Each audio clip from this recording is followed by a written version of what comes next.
Hey, what's up guys? Wanted to do a quick video on miter saw wings. This is a video request I've got a ton from guys who follow me on Instagram who have watched me use my wings for a long time and wanted to build some for themselves.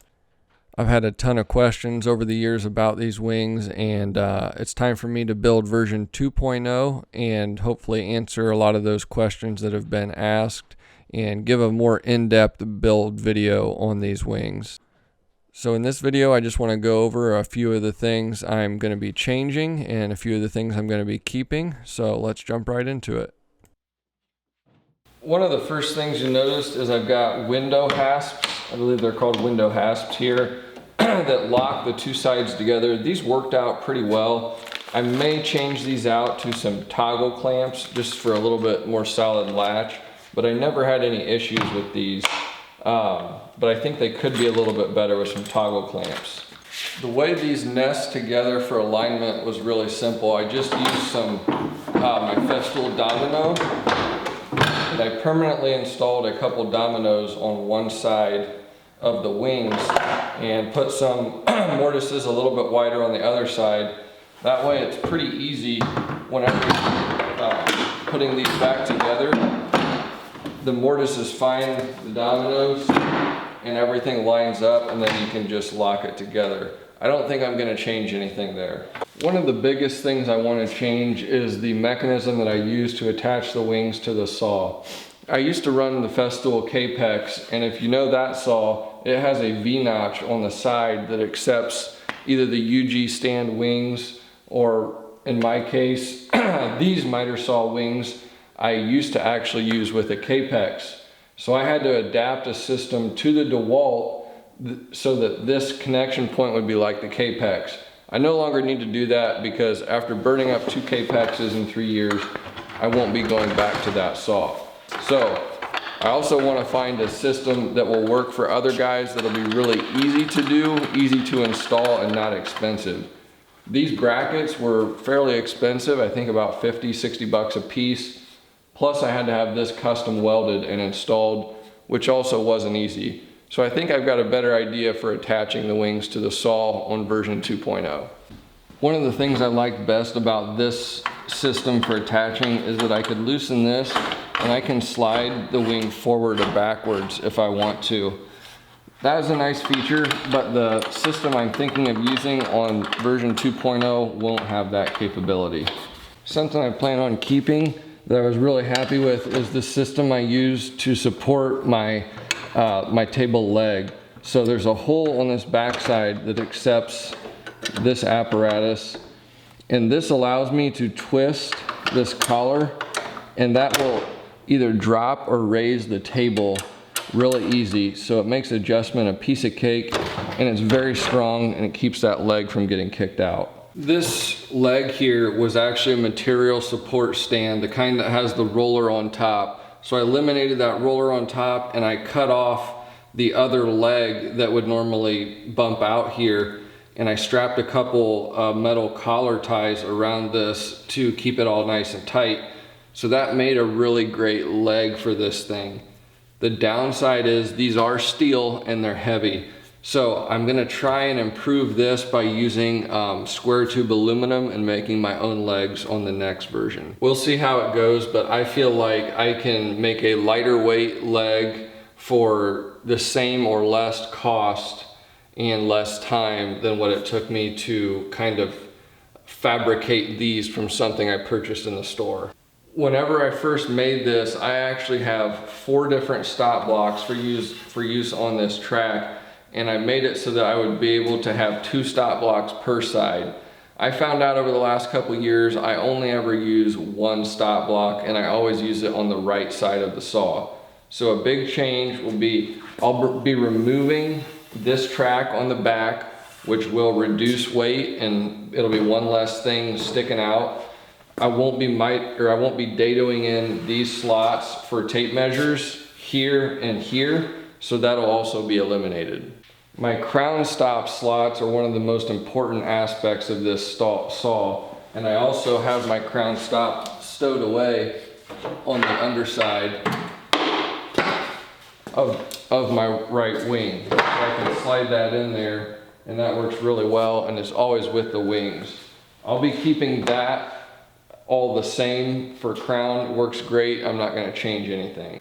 I also found that with baseboard and especially crown, whenever I would be running pieces, I start my long piece out on the left side and make my first cut on the right side. So I'd be trying to get the crown aligned with the fence and in the proper place. A lot of times it would want to hang up inside this dado for this tape measure. So it's going to be nice to have that eliminated, and that will be kind of an annoyance that won't be there anymore. So if you followed along for very long, you know that the absolute cornerstone of this system is the stop block, which is adjustable for mitered casing and craftsman style casing and different things.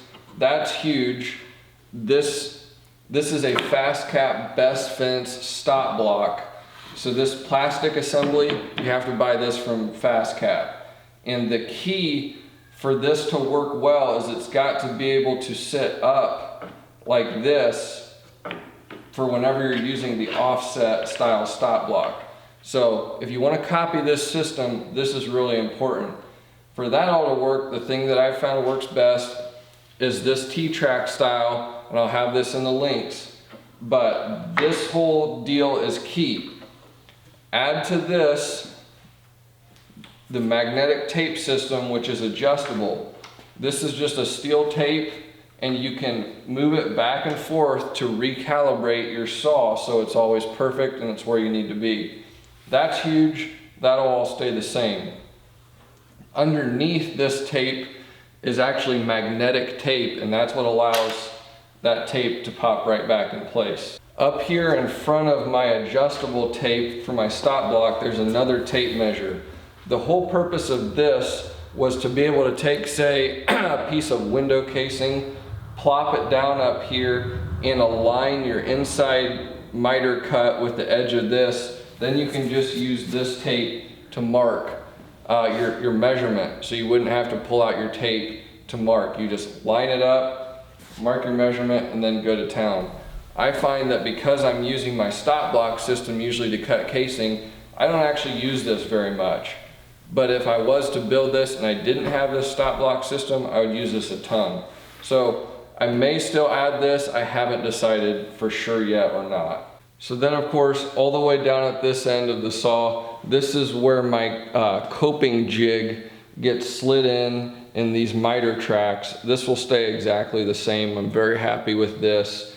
It also comes in handy whenever you need to mark, say, a mitered piece of trim that's really long. You can bump your piece down here, line it up with the inside of one of these tracks, and then pull your tape way down there and mark it, and that works pretty good also. So this will stay the same. It's made for my coping jig again, which holds the crown in the nested position while coping it. So that's a must right there also. My other consideration is, will I keep the length of my wings the same?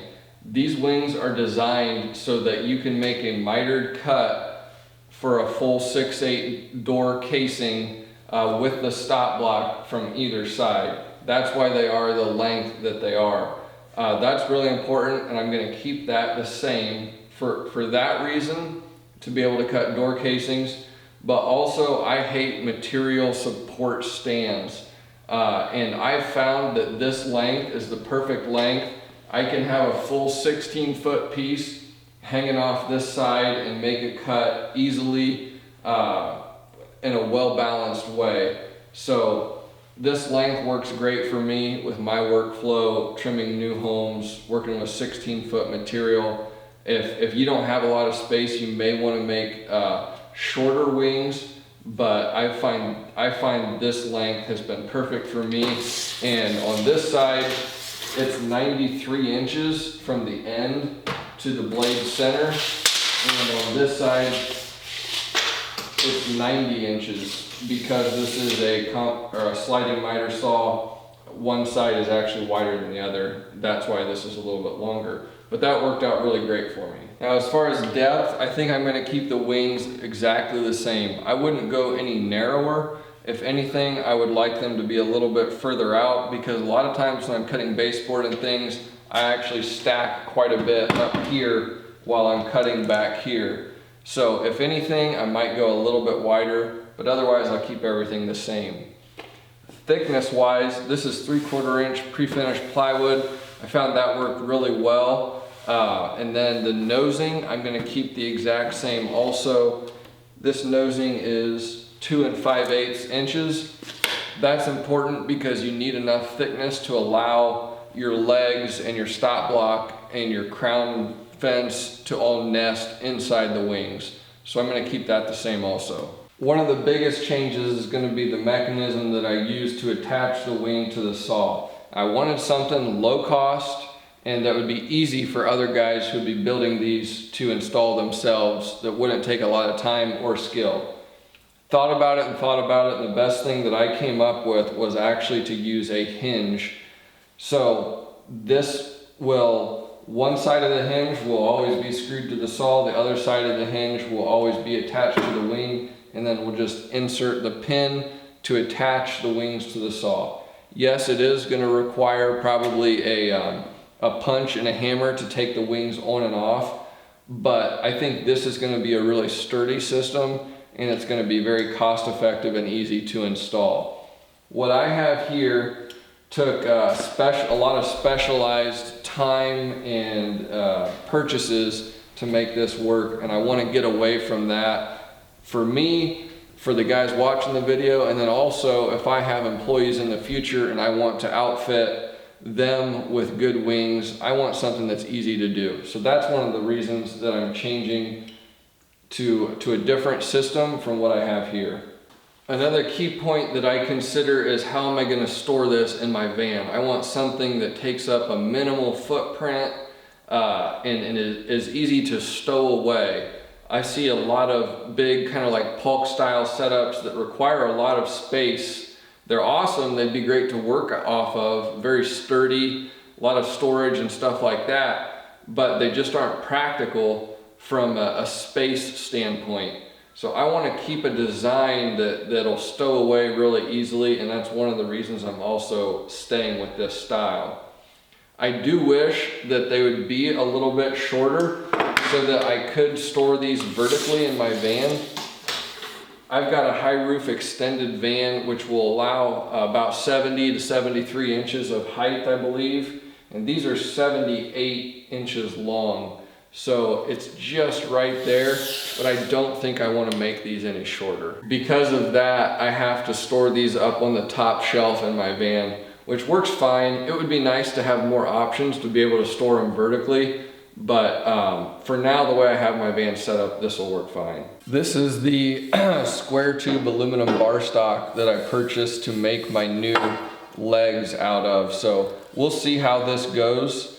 But this is a lot lighter weight, and I think it's going to be better, but we'll see. So that's what's coming. I'll have a full build video on version 2.0 wings coming here in the future. I'm actually going to start building them right now, so stay tuned. I think you guys will enjoy what I'm going to make going forward, and I think it will help a lot of guys who have tried to copy my design. I'm going to try to go in a lot more in depth to show how I make these. So stay tuned, and as always, thanks for watching.